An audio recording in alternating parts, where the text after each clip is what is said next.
Welcome to Into the Grain podcast, where we dive into some of life's deeper layers. We're brought to you by our company, P39 Adventure Gear.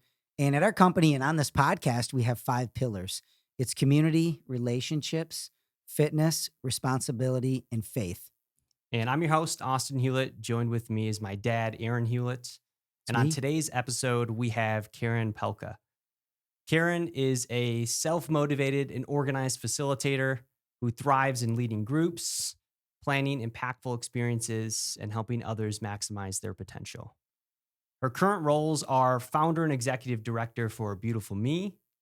She serves on the advisory board of Women's Life, and she's the chairperson of the Adolescent Services Workgroup, which is a subset of the Community Services Coordinating Body. While Karen is heavily involved in her community and deeply passionate about her mission, she describes herself simply as a beach walker, a bug driver, a bike rider, a laugher, and an encourager. Excited for you all to dive in with us, and we hope you enjoy. All right, Karen, welcome to the podcast. Thanks for letting me be here. We are very excited to have you on today. Yes, we are. And I want to get right into it with this pilgrimage you went on recently. We spoke not that long ago, and you'd kind of cued us in on this pilgrimage you went on, which was 205 miles over 13 days on foot across Portugal and Spain in what's called the Camino de Santiago. Did I got that right? That is correct. Okay. That is correct. What drove you into that journey? You know, it's interesting where little seeds are planted all over. And sometimes you catch something on the TV, a movie, and there was a movie called The Way. And I thought, oh, we'll just watch this, And you're like, oh, it's very intriguing. And it's a drama. So there's some, glorifications in the story. But the concept was this man was walking by himself and getting away from everything. And then his dad joined him because of without giving away any of the details, spoiler alert. And then a friend, one of my friend's husbands told me that he was going on the Camino de Santiago. He was walking from France to Spain. And I thought, well, that's interesting. And so he kept coming up in my Instagram, and I just kept leaning in. And when you start to lean in on something, it's kind of telling you, maybe you should look a little more into it. He comes back, and a year later, he's going to go on a different route. And I said, I'm in. I didn't even ask. I just said, Just invited yourself. I'm going to join you. I invited myself. And I didn't really even know what I was getting into. It's like the first time I went on a missions trip, because it wasn't you that said yes. Sometimes it's God is using you to go and do something. And that's kind of like how it all started. And I waited a couple months before I told my husband that I was going. Do you want to go shopping at REI? I need a backpack. A little setup for the punchline that was to come. That's right. Yeah, nice. That's awesome. On that trip and journey, I mean, 13 days, 205 miles, like I said, that's a lot. And I'm sure there's so much that's coming to your mind when you look back on that trip. But is there a certain moment that stands out the most when you think about the trip, or maybe even a day that resonated the most with you? When you go and do something like this, and you're prepping your team. When I work for a company that I have a group of people, you had to prep your team. And we would just tell people, I'm going to go for a little journey. I'm going to walk from Portugal to Spain. And so you just kind of like get yourself set up that way. And I, having everything just in your backpack and walking from hostel to hostel. But the very first day we took off, it rained for 16 miles continually. Wow. And I realized my jacket was water resistant, not waterproof. But it didn't stop. Like, there was no negativity. You knew that was the start of it. Not every day it rained. And I really believe that, your attitude towards something. And when you pass people, you say bon camino, and it's have a good walk. It's like your little way of saying a greeting to one another, especially when people are living there, they say it to you as well. But that is the beginning. And there was another piece to this pilgrimage that I had to hold on to. I didn't mention to you this earlier, but I asked for friends for one word that I could pray for them while I was on the trip. And I had a list. And this one day, I didn't check the elevation. I journeyed most of this by myself, even though I came with other people from our community. So I would go up a mountain, you're going down the mountain, you're like, oh, this is good. All right. So now I'm down. Then there was another mountain Yep. to go up and down. And that hardship, I would memorize those one words from every person. And I just prayed. It just kind of like helped. It helped that when it was difficult, that pilgrimage of like trying to create this with the Lord. And the other really interesting thing too is listening to James, because the Camino de Santiago is the way of St. James. So I would listen to the 5 chapters of James, and it just pours into you when you do things like this and you get away from everything. Yeah. That I think we can relate to that. Oh heavily. yeah. I mean, I have so many questions. Yeah. But go ahead, Austin. Yeah. I mean, the first thing that kept coming to my mind in terms of like the culture, the environment, the people surrounding those types of trips and this pilgrimage was like Margie, Yeah. up in the UP. I Mm. remember when my dad exposed me to Margie, it just blew me away at the people at these events, the selfless attitude, everyone's friendly, kind, they want to help each Yes. other.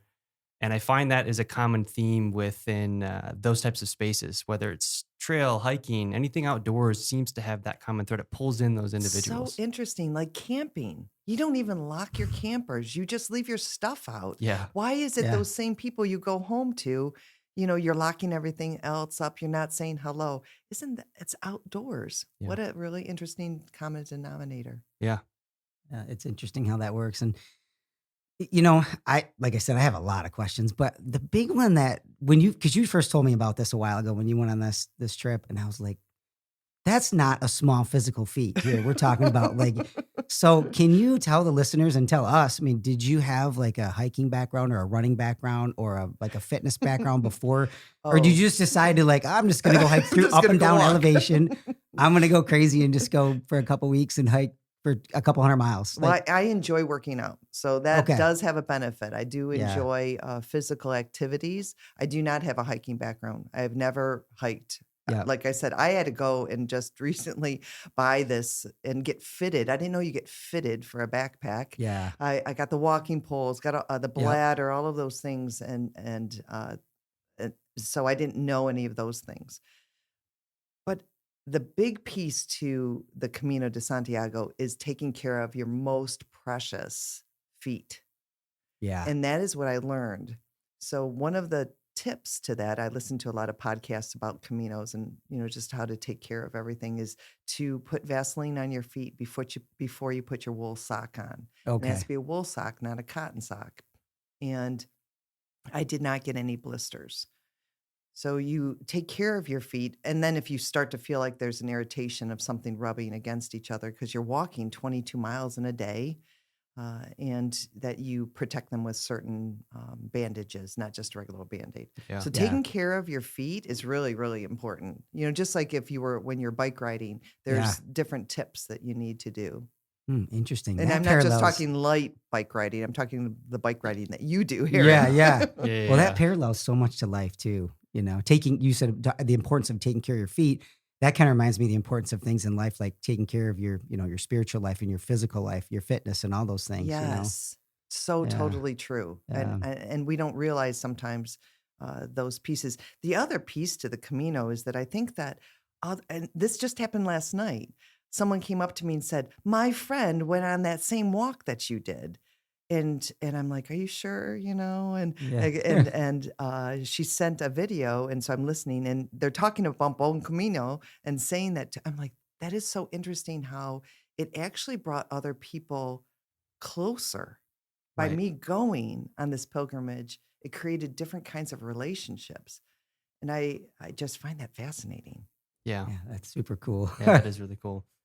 It does make me think a little bit about something you had mentioned in our previous conversation that we had, how you like pushing people kind of out of their comfort zone. You said the phrase that I really like, which is getting comfortable, get comfortable getting uncomfortable, I think is how you worded it, which is Yes. resonated with me a lot. A mentor of mine a while back, years back, told me that in a separate capacity at work, and it really stuck with me. And you mentioned that here, and what I wanted to ask, I mean, maybe this ties to the trip, and maybe this ties to some of your personal life or work, but where do you find it's appropriate to lean into discomfort Mm, versus kind of going the other direction? mm. There's a few different things that come to mind. Part of it is your intuition, which is, I believe, the spirit that's living in me is encouraging me Mm, to move and act, and I have to be in tune to that. The big piece of growing, we're all growing. We grow, and I have a mentor's in his 90s, and we're all continually growing, and we have to do things we've never done before in order to grow. And sometimes there are things that we're not comfortable with. So true. Yeah. Whether I was at a TED Talk once, the very first one I was at, and I leaned over to the person next to me and I said, "Someday I'm going to do a TED Talk." I'm like, and then I looked at who the heck just said that? yeah. Like, Wait a minute. and I'm Where'd like, that come I from? don't know. Yeah. I can't imagine, but I haven't stopped thinking about that too. Yeah, So that's going to be very uncomfortable. I don't know when it's supposed to happen. yeah, And so I'm preparing for that action. And we all have these opportunities. We all have these yeah, stories that can help one another and encourage one another to try something new. So now yeah, I ask people, what's on your dream board? How can I help you achieve some of those dreams that you're just like going someday? Mm-hmm. Let's bring that someday now. Let's get a little yeah, uncomfortable, and then you'll be able to get through that. yeah, Yeah. Most people are paralyzed by, they have a dream out there, but they don't actually put a plan together or take any step of action to move Yes. towards it. It's just a dream that kind of dangles out there. I've always had this philosophy about that. And you know how sometimes, and this is going to sound kind of strange, but sometimes you see like older people that are like, if they've been long time retired, like I could think of a couple people in my mind and they're just really miserable. They're just been Mm, miserable. And I feel mhm, like those people there's a dream in them that they mm, never mhm, they never brought to mhm. fruition, and it's killing them sometimes. And obviously, there's other reasons that people aren't happy, but Right. it just reminds me of I'd rather I heard it said one time like, and I'm going to paraphrase this because I'm going to completely get it wrong, but you'll get it. I'd rather fail at attempting something great or fail at attempting something I really want to do Mhm. than just keep that dream or that in my mind and just never act on it. That's Yes. almost more painful than the failure that you could go through. Yes. So. And there's a book called The Dream Giver. Oh, And, yes. Yeah, Bruce Wilkinson. That's a great book. yes. Yeah. And there's one for teens as well. And I encourage our teens that we serve and work with. But God puts those dreams in our heart. It's up to us to extract them. Yeah. And so when we lean in, those are our ways of like, okay, there's something magnetic, it's connecting. And one of the things that we had talked about is that people say, "Oh, I like to follow your journeys, your travel." And but I want them to make their own journey. I want if you're leaning in, there's a reason. And maybe, how can I'll direct you, I'll help you, I'll go with Yeah. you. What do you need? Yeah. Yeah. Yeah. Where do you If want it's to a go? I'll 200-mile go. track, you'll go with yeah, them. yeah. Well, it also makes me think too. There's kind of two things that are going off in my head from what you're saying on this topic. One of them is about kind of talking about being a little bit more intentional and purpose driven with your life, right? Which is Mhm, something you're massive on. I mean, you lead mhm. organizations, you sit on boards, you're helping other people grow. When you're wearing all these hats, how do you keep yourself from not getting lost in the noise of just busyness? Mm, mhm, Like, is there mhm, tips or tricks? Is there like a mindset shift? mm. It's so We easy. could easily all do that. That's a great question. I'm trying to think of the simple of, one of the things is staying grounded. And Aaron and I talk about this, and some of my other friends that start their day with the word Mm, to keep that groundedness. And prayer is a big part of my life.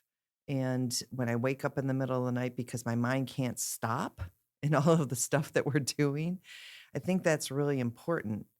And I just think that's really where nothing else specifically, getting the cup of coffee, sitting down, there's a little bit of Wordle in that too, Sure, just sure. kind of, Yeah. but that's almost a task driven. Yeah. Like those are things that are like task driven. The others are, and some days I do it better than other days. Mm-hmm. We have to understand there's no such thing as perfection in any of us. Yeah. And that's why relationship and community is so important, so that I could maybe get back on task. And I love having coffee with people so that I can really hear what other people are up to, because I relate it both ways. When I share things outward, I'm sometimes speaking to myself. Yeah. Often I am. Yeah. That's so true. I feel like we all do that a little bit.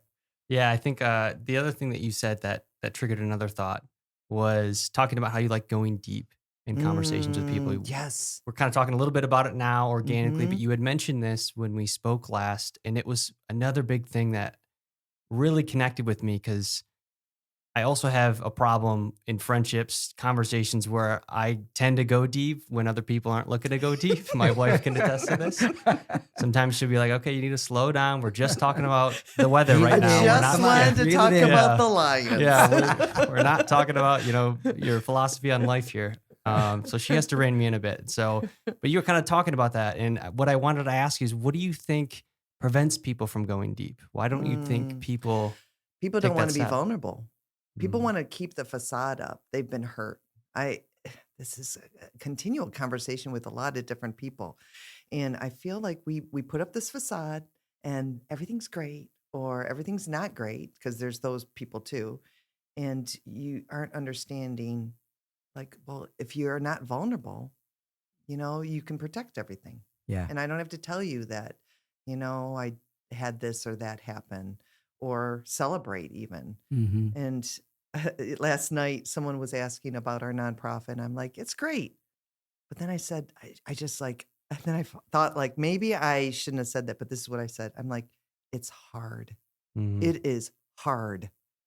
And I didn't feel like being like, oh, everything's good, everything's Yeah. great. Yeah. And I just said, fundraising is hard work to do your mission, but that's the way you create revenue. Yeah. That is, you sell a product or you sell what you are doing. It's just what you do. And sometimes and I kind of thought, did Karen say that? Was I supposed to say that? And then I'm like, you know what? I can't worry about it. I am who I Yeah. am. Mhm. Yeah. That's the other piece of it. We are who we are. Why are we trying to be other people? Try to grow and not. I am working on the word removal of my language of try. Mm. Just do it. Yeah. Don't try to. I like that. Right, but I I like just that. said it. Yeah. There's a couple words that I'm trying to get rid of. Well, in the right So, context. We're going to trying edit to that try. out. We'll edit Yeah. that out. I don't care. It's all good, because really that's what, right? If we are all working to be better, ultimately, I think that's part of that sadness in retirement ages, to Yeah. don't live in regrets. Yeah. Now, That's so true. I really want to go on a roller coaster. I have not been on one. Really? Never been Yes. on one? No. I haven't been on one in 13 years. Oh, okay. So Okay. it's been a while. Because I have something health related, and my retina tore. And Oh, I yeah. was warned by the eye doctor not to do it. I'm going to have to live with the idea. I did it in my past. I can't do it in the future. And that's okay. Yeah. Right? There are some things that we can't continue to do, but I can go back to the Camino. I can take a different route, I can take a shorter route, maybe a longer route, because you have to at least walk 100 miles to Mhm. get the certificate in Spain Mhm. that you completed it. There is a minimum in the action. And some people do the Camino out of like a bucket list or a dream board, vision board. But really, it's about when you have a sabbatical. So I'm kind of going back to a little bit of that question of like, how do you keep and manage yourself? I think sabbaticals are really important. Mm. So just getting away from Yeah. that everything, whether it's by yourself and it's not a vacation. Sabbatical is just getting away from everything, because a vacation can be stressful. Yeah, yeah. That's You well know? said. That's really well said. Yeah. Yeah. I don't think that's really spoken about enough, and how vacations can be, especially when you have a family that, you know, Oh, with Yes. I've kids, got two yeah. little ones at home. And so when we plan just going 30 minutes away, it's a trip, It's a lot let of alone work. a vacation. Hours to prep just to Yeah. go to that. I know, to go to the Yeah. grocery store. So I think that sabbaticals, and someone told me that years ago, and that's actually when the some things really happened with our nonprofit. Is someone said, "You need to run away," and I'm like, "Women don't run away." And then I learned that's really just a sabbatical. Yeah. It's Mhm. not running Yeah. away. Yeah. You just go and take time. And now I schedule a sabbatical in my life. You know, You I'll schedule take it. That's yeah, interesting. I make sure that it's in my calendar that at some point before I break, Yeah. because otherwise we're Yeah. going on a sabbatical because we broke. Yeah. And Mm. so now I'm starting to be aware of when I'm going to break, or I'm Man, seeing that's these. so Yeah. you're proactive about it. I don't know if I've ever heard someone say it that way. Yeah. You know, I love that. I mean, usually people go, but you know, by the time it's too late, I don't want to say too late, Yes, but It's yes. a reaction to It is Yeah, a something that's reaction happening again rather versus than, being yeah. intentional Yep. in it. yeah, And I try to encourage my daughters, my daughter-in-law, yeah, just because they're females, but my son-in-law, my son, I want them all to like make sure they're taking care of themselves. You know, yeah. because we can all, I want to pass that down so that they don't get to that point when the first time I did take a sabbatical, I did break. Mhm. And I really did run away. I didn't tell anyone where I went. No one I until remember I you got telling me that back. story quite a Yeah. while ago. Yeah. It's just, Yeah. I've actually, it's funny that you're bringing it up now because I've thought about that story so many times. it's just, And I just understood the value. I never understood the value of getting away like that until you told me that story one time. And I'm like, man, I never thought of it that way. mm-hmm, Because we run so fast. mm-hmm, And I feel like now we all have our iPads out, you know, mm-hmm. we're on our phones all day and we're just so connected Yes. to everyone else or our Instagram, our Facebook, or our job or our email, whatever it is, whatever you do. Mm-hmm. The pace of society just runs so fast and everything's little sound bites here and there. Yes. So it's easy to get just overwhelmed, you know, Mhm. and hence Into the Grain, you know. Yes. Our website here, Yes. or not website, our podcast is just about let's slow down. Yeah. Let's you slow know? down. Yeah, let's slow down. And Let's it's like shut that some of that onion down. skin. It's the onion skins too. It's like the grain. What I think about with grain though is that every little piece of that has a Mhm. story to it. And our grain is all different, like our thumbprints, Yep. right? And so it's really important to be vulnerable so that you can see it's not just the heavy bark on the outside, that facade. Yeah. I just think that's really important in conversations Mm-hmm. because I feel like time is going by faster and I don't know when I'm going to be called home. So why not? I want to get to know people.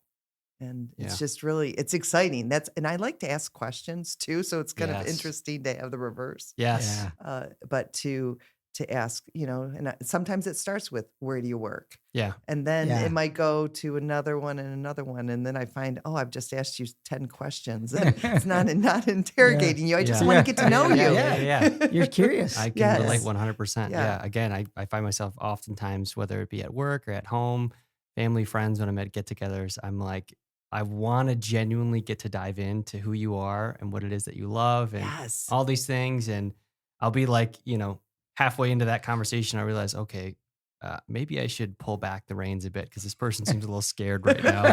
'Cause, I just met them and I'm asking them these deep questions. So let's shift to something a little bit more surface level, and that might be appropriate. There is even I started doing this in let's see, I ask even my kids, right? Even when they're little and they start to get older, is what are some of the things they want to do? What are some of their favorites? Because I can't remember, so I have to Yeah. rely on a Yeah. little bit of the technology to keep me. One friend likes Diet Coke. This one likes real malt. My one daughter likes real malt shakes. One friend likes elephants. right? So you Karen, keep I track. have the same exact note in my Really? phone about friends and about my wife. And about Yes. like, Oh, okay, I love it. I'll make mental notes just like you're doing, whether Yes. you're intentionally asking and then you make a note of it, or you Mhm. hear it in passing in a conversation, Yes. something that person likes or that you want to be mindful of in the future. Yes. I've got a note in my phone, and my wife always makes fun of me too because I can't remember anything to save my life. No, I'm so bad. This is a good practice. Maybe I need to take I up know. what you guys are doing. Yeah. Because I'm just running and gunning, man. I'm just winging it half the time. Yeah. Yeah. I just think that sometimes where someone you'll just notice, those kind of things. And I just recently, when I was down in Ohio, we went to a candy store and I saw these peppermint, dark chocolate wrapped around peppermint. So like a peppermint patty, but they're homemade chocolates. And I bought a pound, and I remember someone that liked peppermint patties at another business down the road. And I brought them in. I said, I bought them for the whole staff, but I bought them because I remember you liked them. And Yeah. she looked at me like, how did you remember that? And it's, you know what? Like, isn't that how we love each other, right? Yeah. With just simple Yeah. little things.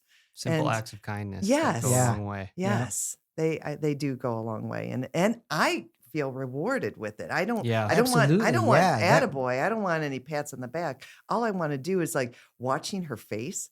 That was like, it was such Yeah. joy. Yeah.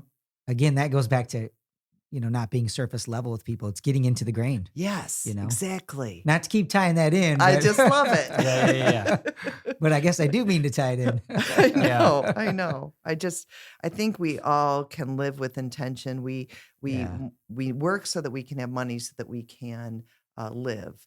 But really, we work so we can have money so we can give it away too. And maybe we give it away through buying the chocolates for other people. Yeah. We don't have to. We've all probably done this. Maybe not as much yet, Austin, but we work because we can have stuff. The stuff does not give you reward. Yeah. That joy It's so of watching fleeting. her face Yeah. get that chocolate. I mean, Just you're thinking about it now. I know. Yeah, It's and then she- resonating and stuck and then with she you. told me why that chocolate was so important to her. Yeah. Her dad would buy them when they would go to a restaurant at the counter. They would get the little peppermint patties. Yeah. And so then she Okay. told me Okay. more. It wasn't just that she likes them. She So told me she had why. there's the story. It goes There was back a to what you said story. earlier. Yeah. It was Yeah. I couldn't have made that stuff up. It was Right. so That's- cool. I love Right. it. Exactly. And you probably can't remember the last little trinket that you bought that you thought was going to Correct. bring this little fleeting Right. joy, and just it goes in one hand Yes. and out the other. And then, so Yeah. people chasing those material things can sometimes be like these like illusory, they kind of lure you in and make you feel like, Yes. I need this thing, this I new know. phone, this Then new you need the this. next thing. You Yeah. need the next thing. Yeah. And really, that's not. I mean, some of these tools, are important to have because they get outdated. Mhm. It's a little different, but when it comes to other, I just want to travel. The other thing I'm not sure if I mentioned to you is when with the fitness and the idea of keeping, taking care of yourself.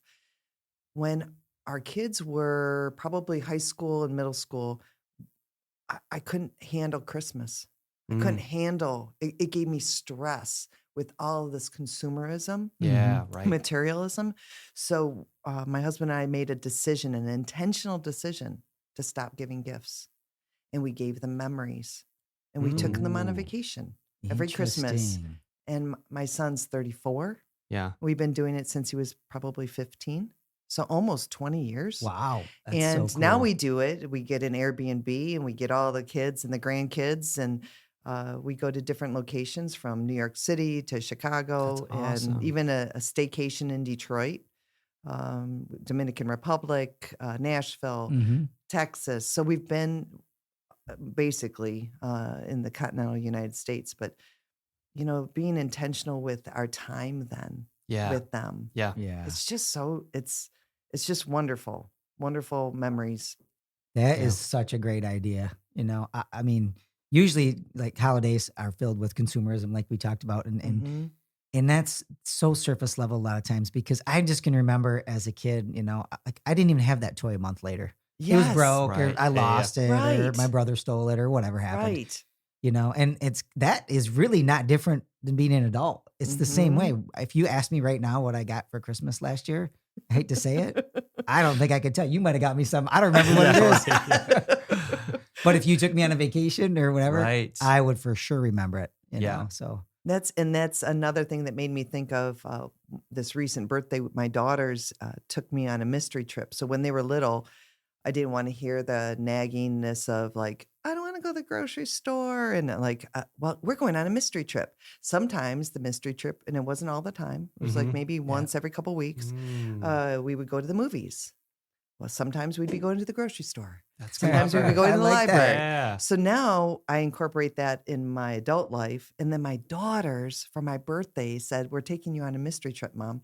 Oh, They the took me tables to- have Oh, turned. wow. It was so cool. I was Wow, like, that's they're like, do you want to know? I'm like, no, I'm so excited. No, we want to keep Yeah. the mystery. That's so funny. You say that, and what it brings to mind is like I've got two little ones at home. One's about to be 3, the other one's 3 to 4 months. And what I'm learning with the basically 3-year-old is kind of helping her regulate her emotions as she gets through those stages of just, the tantrums, all of that. And one of the things that I'm learning is that kids at that age, they learn through play. That is kind of like their language is play.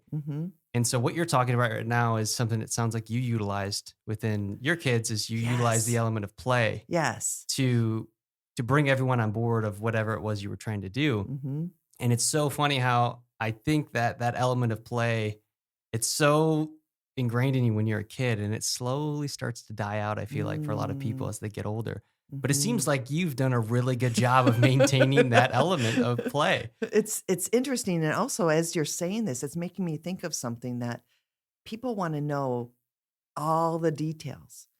And by having a mystery trip with your children, they have to understand that you don't have to know everything. Yeah, that's a good lesson. So then it ties us back to getting uncomfortable, being comfortable with being uncomfortable, because the idea is that people won't do that because they have to know everything. And sometimes, I was just with a friend this morning, and we were talking about the idea of just going back to taking that step. But if it's a mystery, wow, you're having me really uncover a lot of things about myself that I didn't even like really tie all together. Because I'm like, why do you have to know everything? Just go to a meeting with the idea that someone asked you to go to a meeting. You don't have to know all the details. You don't have to know how all of that's going to play out. But it's really, I think we need to have a little, I might just expand on the mystery trips a little bit more. Yeah, I like that. I'm going to take that too. I'm going to take that home with me. Yeah, I was as soon as you said it, I was thinking of your 2 girls. Maggie, my 3-year-old's going to love that. I'm going to start she would using love that. I know. But it also makes me think of, it kind of ties maybe a little bit into just the importance of taking action and how a lot of people will sit and contemplate analysis paralysis before they actually take the action that they could have done at the beginning. And for me, when I think of action, and you're really big into distilling confidence and helping, young women get their confidence and gain it. And so I kind of wanted to ask about that, because when I look at confidence, or used to look at confidence, I should say, I used to think that confidence was the precursor of action. Like confident people took action, right? Like that's where it stemmed from a lot of times. But as I got older, I started to realize that it's the opposite. It's the action comes first, which builds the confidence. Yes. And I don't know if that's something so that true. resonates with you and, your approach to confidence, or maybe how you would define it within your space of helping younger I think women. that's a really good point, because we ask girls to do things in our workshops because our organization exists to build confidence in girls, specifically at 5th grade, because confidence peaks at age 9 in girls. It's research-based, plummets from there, plateaus at 9th grade, and never returns. So if it's going up, it's doing good. That's why you'll see like your 3-year-old, like confident, they'll do anything. Right. But then when they get 9, a lot of it might be puberty, has nothing really to do with social media. And then it starts to plummet, and then it plateaus. Well, it's never going to get back up there. So when we work with girls in our workshops, we ask them to do simple little things, shaking hands, making eye contact, doing these little actions that they don't even realize are building their confidence. So yes, I do believe that some of that action does build the confidence. Yeah. Totally. Yeah, it makes me think a lot about, I apply it a lot, that concept of action, confidence, how they kind of intertwine each other in the workspace, or even just like the podcast like we're doing. There's Mhm. always this prep I like to do. I tend to be a bit of we talked a little bit about this before the podcast, but I tend to be really passionate about something. I get obsessive about it, and then I kind of overanalyze and prepare for it in a way that can be beneficial and helpful. It has its positives, but also has some negatives because it can lead to the analysis paralysis. I'm not actually doing the thing that I keep thinking and talking about. Mhm. And so I'm a lot more mindful of that in spaces where I'm getting into something that maybe I'm a little bit uncomfortable with. And in the past, I might have stuck in that, well, let me break down every scenario that could happen. Let me make sure I check Yep. all my boxes before I jump in. And now, because I'm more mindful of it, more intentional, when I find myself leaning into something uncomfortable, I tend to dive in more frequently than I sit back and test the water. Is it warm yet? Let me put a toe in first before I. Right. And so, That I think the author of Chicken Soup for the Soul, Jack Campbell, is that his Jack, book? Yep, yes. I remember that book. So I went and saw him speak once, and one thing that really my takeaway, I don't remember anything he said except for this one thing. mhm. We're really good at saying ready, Mm, set, and we don't press go Mhm. because we're never thinking that we're ready to press go. Just press go. yeah. I mean, you can do the ready, set, but you can get in that paralysis. Oh, yeah. And if we don't at least, and then it goes back, Aaron, to what you said regarding the failure part. Don't be Yeah, fear is going to hold you back from everything. You're never going to know what you can do. I know, it's so true. Yeah. And I know that I don't realize how we just have this idea of we will just press go. Yeah. Sometimes you have to just, sometimes you just have to press go and it's hard to do, but then another door opens. And you and I have Mhm. talked about this in the past, Mhm. and you don't really know what you're doing. You don't know what you're getting into. I have a project that I'm working on right now that I just said go on and quite a while ago, and one door opened and another door opened and another door opened. And now, I don't think I can go back through the doors now. So, but I knew I had to press go on this project, and it's Yes. just, sometimes you don't know until you just go. Yes. So I have a big Yes. saying. I have a gym in my garage, and I had my wife's friend has one of those cricket machines, and I'm like, I want this on the wall, and it says, "Don't think, just do." And Oh. before Top Gun 2 made that famous, by the Oh, way, I had it right. before. So, and Slight it's been on my influence. garage wall for a while, and I love looking at it, and I go out there all the time, and sometimes I'll just look at those words and think, man, just do that, Yes. just do that, because Yeah. you know, I know. I think that I don't, and it's not really teachable completely to young people. They're going to model what they see, what's modeled before them, yeah, right? And that's like that mystery trip concept. Hmm. And if they can just, because that's our goals. If you have children, we want our children to be able to be those influencers. And that was another topic recently at a lunch that a gentleman spoke of, was being, we're influencing all the time, whether it's good or bad. Hmm. yeah, And if we influence, and that's why I love being around entrepreneurs, because we feed each other, yeah, because like hearing your stories of that project that you're speaking of and yep, watching it go along the way, it's Hmm. like, well, all right, then it's not as scary for me to go take this step over here. yeah, I, because you I, see Yeah. other people doing it. mm-hmm. Yeah. And there is fear involved. I mean, when we talk about this, I just want the listeners to know that there is fear and there's problems and things blow up and there's issues Oh, and there are that's just how it is. issues. Anything we take Oh, yeah. on, like the walk that you took on, you're taking care of your feet or, having a sore back or whatever it is. Right. Yep. It's just, you just have to work through those things. And that's where persistency comes in too. Or, Yeah. being persistent and, Yes. just pushing through that and solving problems as you go, Mm-hmm. Yeah. That builds the confidence. Like It I keep does. going back It's to it full as we're circle. talking about it. Like every time I push the envelope a little bit more when I don't think I'm ready, but I do it anyways, I stack another win. I stack another mental win. And I think uh, there's this, he's an author, he's an entrepreneur. His name's Alex Hormozy, but he's got this really good definition of confidence, which is basically a stack of undeniable truths that you are who you say you are. And how you stack those truths is through action. So it's taking the action, stacking the wins to build the person that you say that you are. Mm-hmm. And I think oftentimes we hit that stage where we know what we need to do. We're ready, set, Mm-hmm. but we don't hit the go. And the more often I hit go, the more I see the fruits of what's on the other side of it. Yes. And then it's a circular, just keeps benefiting itself. Right. Compound effect. Sometimes that's where we rely on quotes, but there's this really great book. It's Another 20 Feet.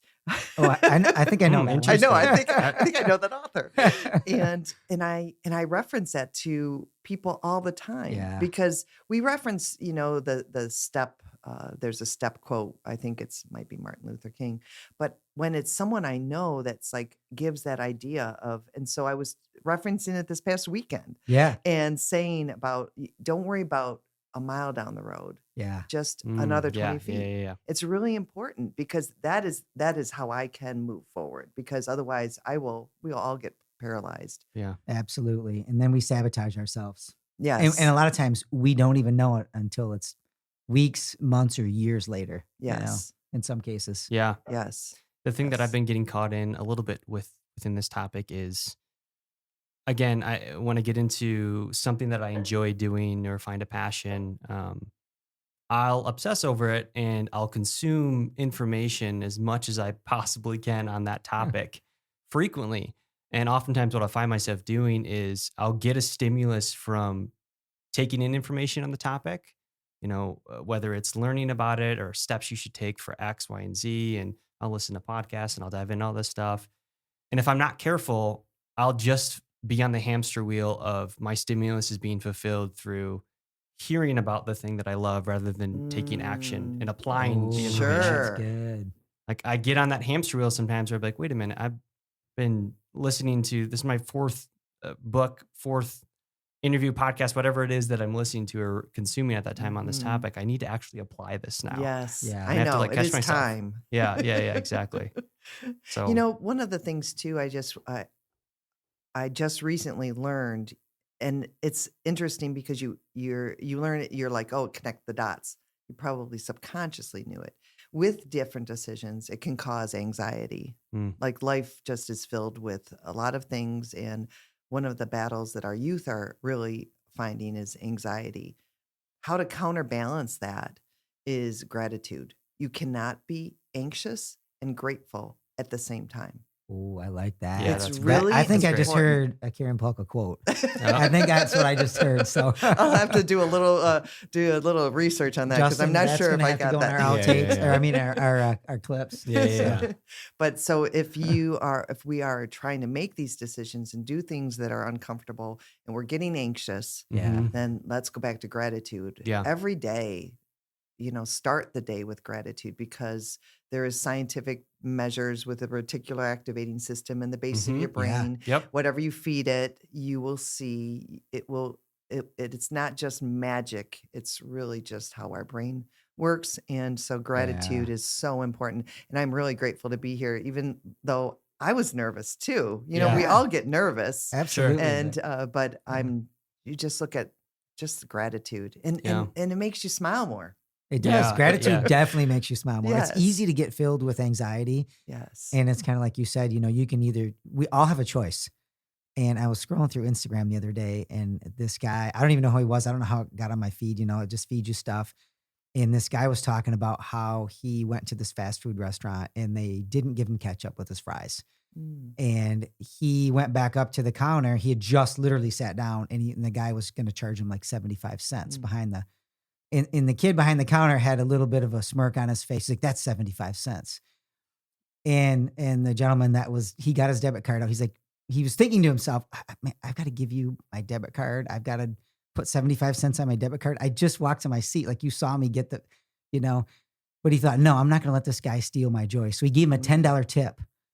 And Interesting. It was very interesting. Yeah. I was like, why would he do that? So then he went on to say that, first of all, I wasn't going to let this kid steal my joy. And he wasn't saying it from a spiteful position. Right. He was saying it from, I protect myself. Yes. I'm not going to fall into this anxiety. It's like a boundary setting. Yeah. Yeah. He set a boundary, but he flipped the script on the server. Yeah. Yes. On the kid behind the counter. And he said that kid immediately did an about face on his attitude.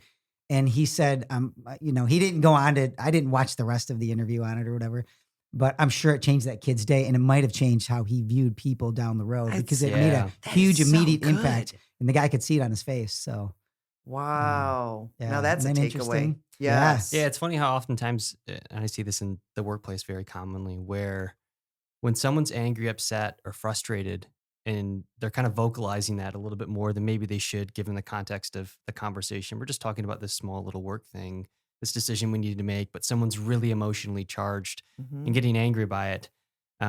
It's usually a symptom of something that's underlying there rather than what it is that's happening within the context of this small work thing. So like in your example, the person behind the counter smirking, seeing this, I'm going to make him pay the 75 cents, whatever the example is there. It's easy to see that and then to feed into the reaction on the other side of it. And you end up just getting into this battle where everyone loses, right? Yes. But if you actually see oftentimes those people that are kind of the loudest, the angriest, that they're the ones that are usually the most hurt. It's coming from a place of insecurity.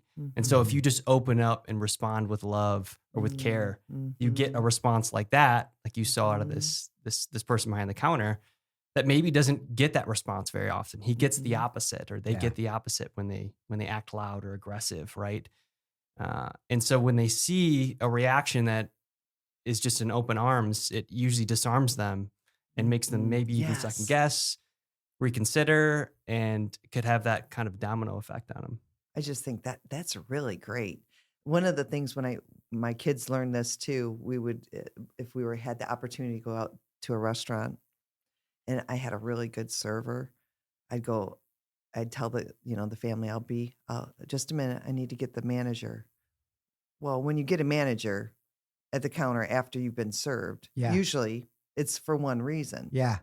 They're ready for the fight. They are. And I absolutely love doing this. My kids are all like, now they are old enough where they're like, oh yeah, I know what you're going to do. So the manager comes up and I'll go, I just have to tell you how great our server was. And their face changes. Yes. It goes like, from like they're like, being, they're ready for I a got fight. to protect Yep. to, oh, thank you for telling me. I just, not only just giving a tip is important, but to also let the staff know that person was just exceptional. And sometimes even if they're not 100% exceptional, I'll do it too, because maybe that person just needed a little boost. Yes. Like, and it makes life a lot more fun when we're doing this. Right. So true. You could choose to go either way on that too. Correct. Because we've all seen, I used to have a couple that we used to go out with years ago, and I haven't seen them. They moved out of state, but the husband was super harsh on servers, and we actually stopped going out with them because it was very uncomfortable. Yeah. And I've never seen, because our family's generally pretty laid back and we don't have any like angry people in our family, really. Like I hadn't been exposed to that. And I learned a good lesson from that because it happened a couple of times. And I'm like, okay, I'm drawing the line. We're not going out with this couple ever again. I didn't really want to be exposed to that. And I thought, I don't want to be around people like that. Yeah. And that's another thing that, birds of a feather flock together. And you just ruin servers, and that's, and if we're on this topic, I'm going to say right now, being a server is one of the toughest jobs out there. Oh, I would. If you can do that, you can do anything. Yes. So, yeah, that is a great point. Yeah. I mean, I have many friends that have been in the service industry, and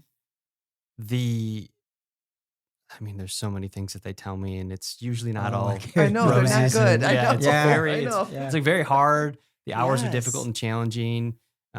It's not uncommon to have management that's just kind of passing off the role, or not really taking it with any intentionality or seriousness, and so you end up getting a bunch of individuals under one management that really doesn't care too much or is overly aggressive. Like.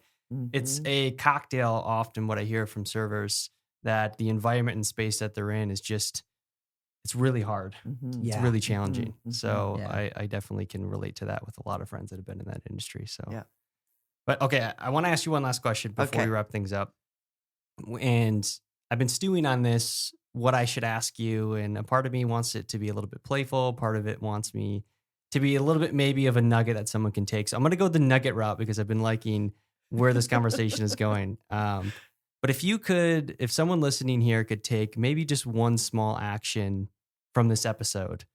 Whether it's something just simple, it's meaningful, what would you want them to take from it?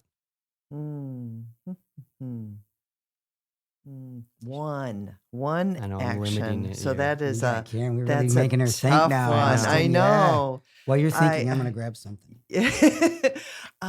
oh goodness. All right. One thing, and I feel like it's a combination of things. So I'm going to the words mystery and gratitude really are the two pieces because I didn't know what the Camino had in mind.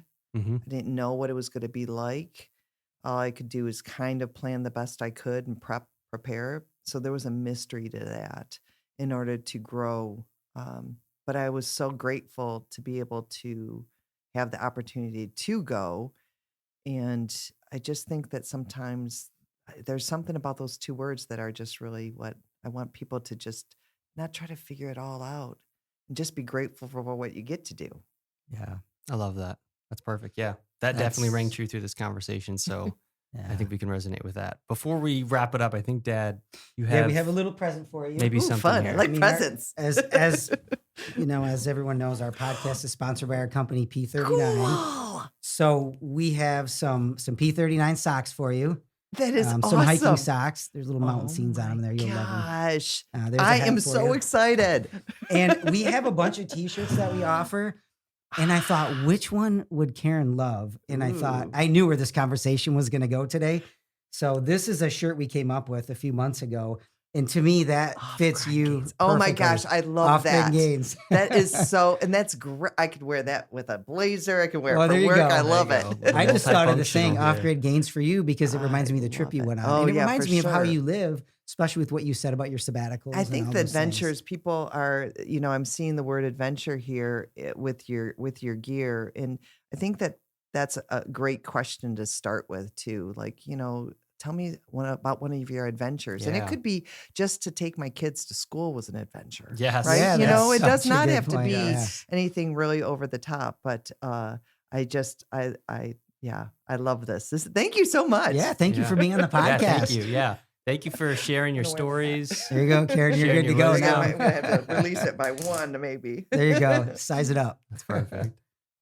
Well, if anyone wants to follow you, your work, learn more about A Beautiful Me, it looks great, by the way. For That's those that awesome. aren't watching and they're listening, you're really at a disadvantage from It this feels beautiful- good. It's awesome. Thank you. Great. But if people want to follow you, your work, learn more about A Beautiful Me, where could we point them to? abeautifulme.com really is everything that we have, from our retail store to our endowment to figuring out how people can volunteer or donate and support our future generation of girls.